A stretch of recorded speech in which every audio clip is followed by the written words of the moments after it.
what was a international sportsman, a cricketer, how did he end up in politics? And then how did he become a prime minister? You see, I grew up in Pakistan. I'm the first generation of Pakistanis. When Pakistan in the 60s was considered the fastest growing country in Asia, it was actually a model of development for the developing world. I just met Sheikh Mohammed today, and he again reminded me that Emirates Airline was helped by Pakistan Airlines in the 70s. So Pakistan was a country with optimism, hope. We grew rapidly. We had excellent governance system. Our bureaucracy was one of the best in Asia. And that's the Pakistan I grew up in. So then I played international cricket. When I started my international cricket, Pakistan was one of the weakest teams in world cricket. And we were emerging from colonialism. So we took great pride as our team became stronger and it competed. And by the time I left cricket, Pakistan was world champions. So I took pride, like my countrymen, as we competed internationally and we grew in confidence. But unfortunately, our country could not keep up that pace. Life of a country is in cycles. It's never in a straight line. You go up, you go down.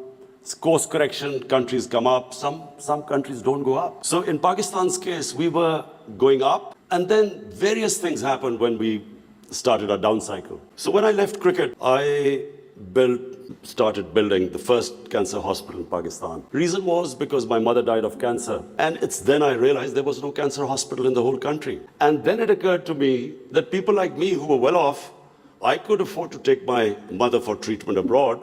But what happened to the common man? Cancer is one of the most expensive treatments. So I started this movement, really. I went into the public to collect money to build this hospital. And so I'm just explaining to you how I got into politics. So one was cricket, watching our country go up as a cricketing nation, the pride that we could compete internationally and become world champions. Second was this cancer hospital. When I went to the public to collect money, I realized that our people are very generous and strong. Poorest of the poor people supported me. And I did what no one ever thought would happen is, from public, I eventually collected money and built the hospital. And not just that I built it, cancer hospital, where 80% of patients get free treatment. Cancer treatment is one of the most expensive treatments. So then first I built it, and then to run the hospital, I again went to the people. And so it is the only private cancer hospital in the world which treats 80% people free, because it's the people who donate to the hospital. They built it, they run it.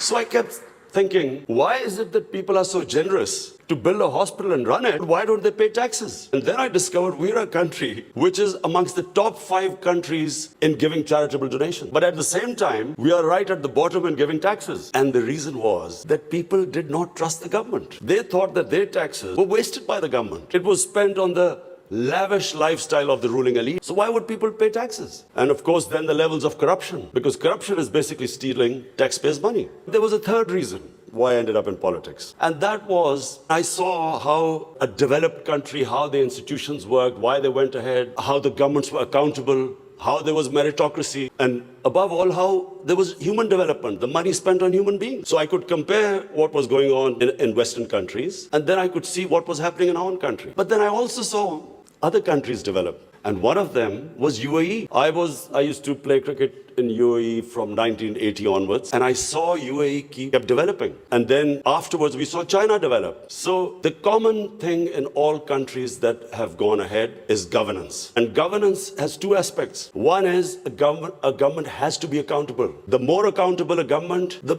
more successful it is. And secondly, again I repeat, is meritocracy. The better the system of getting the best talent to the top, the better the country. Let me just give you a sporting example. Australia is the most successful cricketing country in cricket history of over 200 years, because Australia has the best system of bringing its talent up. Pakistan, in my opinion, and I'm not prejudiced, I understand cricket better than probably everyone in this hall. Pakistan has the greatest talent. Of all the countries I've played, I've never seen as much talent as in Pakistan.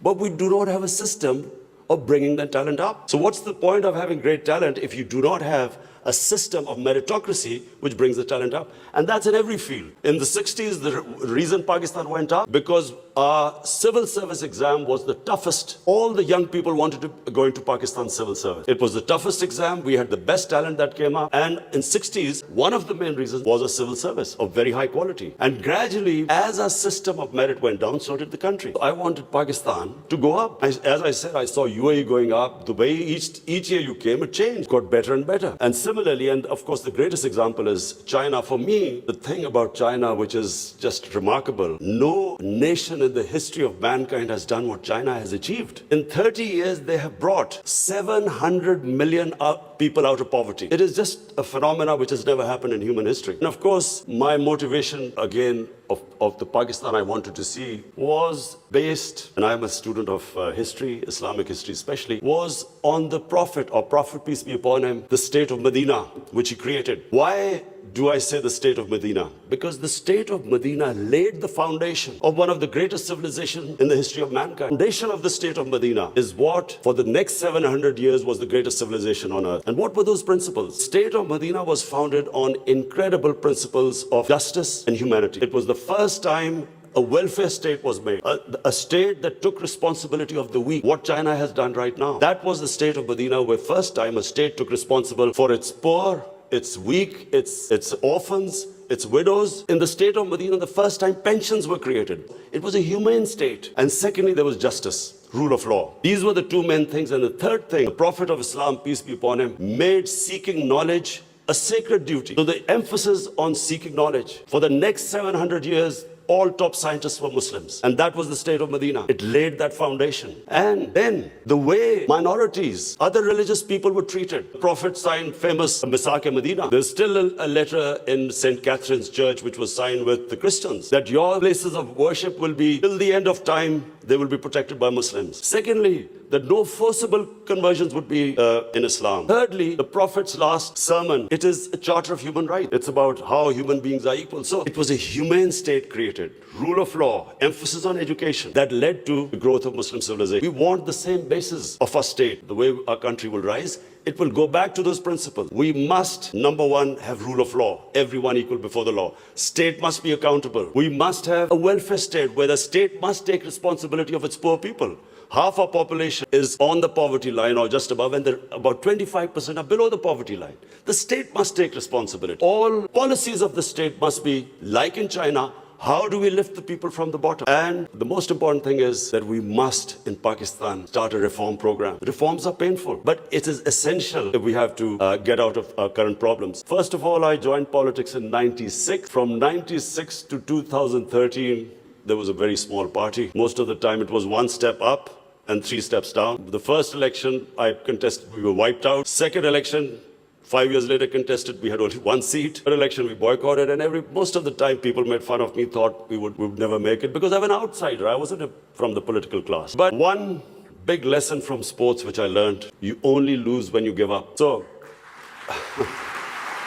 kept learning from my mistakes, kept getting up, falling, getting stronger. Eventually, we formed government in one of the 4 provinces in 2013, and it was the KP province which was devastated by war on terror. It was on the border of Afghanistan, the tribal areas.